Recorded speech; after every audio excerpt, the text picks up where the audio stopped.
Britain में मची हलचल, भारत ने चलाया ब्रह्मास्त्र, मोदी के एक्शन से लिज ट्रस को गंवानी पड़ी कुर्सी, अब ब्रिटेन में भी होगा भारतीय प्रधानमंत्री। तो दोस्तों, ब्रिटेन का हुआ खेल खत्म, भारत ने लिया ब्रिटेन पर एक्शन। दोस्तों, भारत कभी भी अपनी बेइज्जती को नहीं भूलता है। कुछ दिन पहले ही ब्रिटेन की मंत्री ने जब भारत के लोगों के बारे में बुरा भला कहा था, उसके बाद से ही भारत सरकार ब्रिटेन सरकार से उस पर माफी मांगने को कह रही थी। अब इसके बाद भारत ने ब्रिटेन पर एक और बड़ा हमला कर दिया है, जिससे अब ब्रिटेन की प्रधानमंत्री लिज ट्रस को भी अपनी कुर्सी से हाथ गंवाना पड़ा है। दोस्तों, आपको बता दें कि भारत ने ब्रिटेन की डगमगाती हुई अर्थव्यवस्था पर भयंकर चोट मारी थी, जिससे ब्रिटेन की जनता भी परेशान हो गई है और उसके बाद अब ब्रिटेन की प्रधानमंत्री को भी अपनी कुर्सी गंवानी पड़ी। दोस्तों, ब्रिटेन इस वक्त गंभीर सियासी संकट का सामना कर रहा है। पहले से ही ब्रिटेन की हालत काफी खराब चली आ रही थी। ऐसे में देश को संभालने की जिम्मेदारी लिज ट्रस के कंधों पर आई, लेकिन वो भी कुछ दिनों के अंदर ही दुम दबाकर भाग निकली। लिज ट्रस ने बीते दिन ही प्रधानमंत्री पद से इस्तीफा दे दिया। लिज ट्रस का ब्रिटेन की प्रधानमंत्री के तौर पर कार्यकाल सबसे छोटा रहा।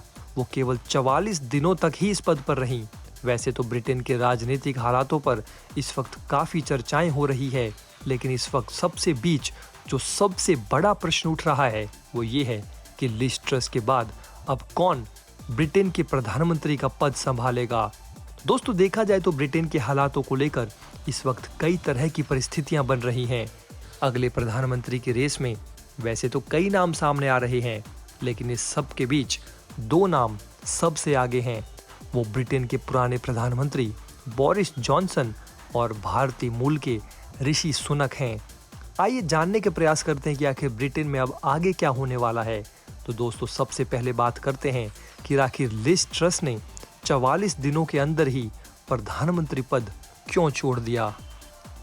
दरअसल दोस्तों, देखा जाए तो इस वक्त ब्रिटेन आर्थिक बदहाली का सामना कर रहा है। देश की अर्थव्यवस्था लगातार बिगड़ रही है। प्रधानमंत्री पद के लिए प्रचार के दौरान लिज ट्रस ने अर्थव्यवस्था को पटरी पर लाने के कई बड़े वादे ब्रिटेन की जनता से किए थे, लेकिन वहीं वादे उनके गले के फांस बन गए। लिज ट्रस महंगाई पर काबू पाने में नाकाम रही और इसकी वजह से लिज ट्रस के इस्तीफे से कुछ दिनों पहले ही उनकी सरकार में वित्त मंत्री क्वासी कार्टेग ने भी इस्तीफा दे दिया था। यानी लिज ट्रस की सरकार देश की अर्थव्यवस्था को संभालने में पूरी तरह से विफल हो रही थी और इस दौरान सरकार के विरुद्ध बढ़ते विरोध के बाद उन्होंने अंत में आकर इस्तीफा ही दे दिया। अब बात करते हैं प्रधानमंत्री अगले बोरिस जॉनसन की। इस रेस में दोस्तों सबसे आगे बोरिस जॉनसन और ऋषि सुनक का नाम है। ऋषि सुनक पहले ही लिज ट्रस के साथ प्रधानमंत्री बनने की रेस में शामिल थे, लेकिन वे उस दौरान लिज ट्रस के सामने करीब 20,000 वोटों से हार गए थे। हालांकि लिज ट्रस को पीएम चुनने के दौरान सुनक को भी लोगों का भारी समर्थन मिला था। ऋषि सुनक भारतीय मूल के हैं। उनके प्रधानमंत्री रेस में शामिल होने पर काफी चर्चाएं हुई थी। अब उनके पास पीएम पद हासिल करने का एक और मौका है। लिज ट्रस के इस्तीफे के बाद सुनक के ब्रिटेन का अगला प्रधानमंत्री बनने की संभावना सबसे ज्यादा है। तो दोस्तों, भारतीय मूल के ऋषि सुनक इन्फोसिस कंपनी के संस्थापक नारायण मूर्ति के दामाद हैं। इसके साथ ही वो ब्रिटेन के वित्त मंत्री भी रहे हैं। ऐसे में एक सवाल और उठता है कि क्या बोरिस जॉनसन करेंगे वापसी। इसके अलावा माना ये भी जा रहा है कि बतौर प्रधानमंत्री बोरिस जॉनसन भी वापसी कर सकते हैं। जॉनसन के लगभग 3 साल की सत्ता के दौरान उन पर कई आरोप लगाए गए थे। पार्टी के अंदर ही बढ़ती आलोचना और भ्रष्टाचार के आरोपों के कारण उनको प्रधानमंत्री पद से इस्तीफा देने को मजबूर होना पड़ा था। हालांकि अब ट्रस के इस्तीफे के बाद वे भी दोबारा से प्रधानमंत्री पद के लिए दावेदारी ठोक सकते हैं, लेकिन उनके दोबारा पीएम पद के चुने जाने की संभावनाएं थोड़ी कम ही हैं। इसके अलावा हो ये भी सकता है कि ब्रिटेन में नए सिरे से चुनाव हों, लेकिन इसकी संभावनाएं भी काफी कम दिखती हैं। ब्रिटेन में चुनाव को लेकर निर्णय करने की शक्तियां प्रधानमंत्री के पास होती हैं, वहीं राजा से इसके लिए सिफारिश करता है, लेकिन मौजूदा स्थिति को देखकर ऐसा होने के आसार कम लगते हैं। ब्रिटेन में बिना चुनाव के नेतृत्व में परिवर्तन हो सकता है। ऐसे में आने वाले दिनों में ब्रिटेन की सियासत किस ओर करवट लेती है, ये देखना काफी दिलचस्प होने वाला है। आइए दोस्तों, अब आपको दूसरी खबर की तरफ लेके चलते हैं। तो दोस्तों, क्या वो अब समय आ गया है जब भारत खाड़ी देशों के नापाक इरादों को भांपकर उस पर अपनी तेल की इंपोर्ट संबंधी डिपेंडेंसी को कम कर रहा है?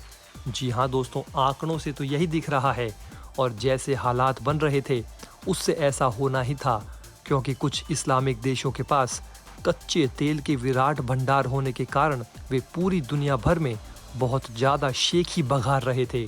लेकिन वो शायद ये भूल गए कि इस बार उनका पाला भारत से पड़ा है। उस पर से मोदी सरकार ने आकर चार चांद लगा दिया सो अलग। मोदी सरकार के आने के बाद से भारत की अर्थव्यवस्था दिन दोगुनी रात चौगुनी तरक्की कर रही है। वहीं भारत की विदेश नीति मोदी सरकार के आने से पहले इस बात पर भी निर्भर करती थी कि आसानी से राष्ट्र को कच्चे तेल की खपत मिल जाए।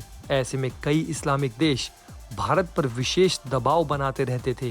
लेकिन अब मोदी सरकार की विदेश नीति के तहत रूस से सस्ते तेल से न केवल अमेरिका की छाती पर सांप लौट गया, बल्कि इस्लामिक देशों को उनकी हैसियत दिखाने का भी पूरा प्रबंध कर लिया गया है।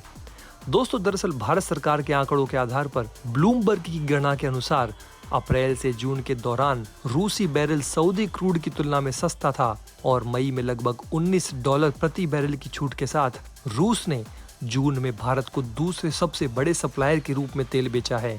दोस्तों, ऐसे में गौर करने वाली बात यह है कि पहले भारत इराक के बाद सबसे ज्यादा कच्चे तेल का इंपोर्ट सऊदी अरब से करता था, लेकिन अब सऊदी अरब की जगह रूसी कच्चे तेल ने ले ली है।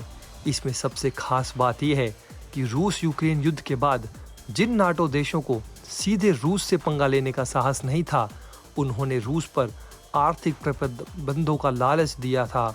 इनमें सबसे आगे अमेरिका का नाम रहा। वहीं इससे अंतर्राष्ट्रीय मार्केट में कच्चे तेल की खपत बढ़ी और उनकी मांग पूरी नहीं हो पाई।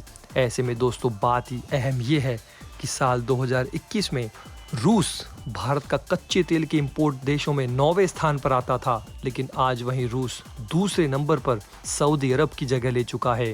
भारतीय रिफाइनरी कंपनियों ने रूस से ज्यादा मात्रा में कच्चा तेल खरीदा। इसी के साथ भारत की रूस पर तेल और उर्वरकों के इंपोर्ट पर निर्भरता बढ़ती जा रही है, जिससे उसकी खाड़ी देशों पर से निर्भरता जल्द ही समाप्त हो जाएगी और भारत को फिर से किसी भी मुस्लिम देश पर निर्भर नहीं रहना पड़ेगा। और इससे दोस्तों, भारत जब चाहे इन मुस्लिम देशों पर एक्शन ले सकता है। तो दोस्तों, इस पूरे मामले के बारे में और रूस और भारत के बीच जो दोस्ती है, इसके बारे में दोस्तों आपकी क्या राय है? आपको इस पर क्या लगता है? पूरे मुद्दे को दोस्तों आप क्या सोचते हैं? ये दोस्तों हमें कमेंट बॉक्स में कमेंट करके ज़रूर बताइए।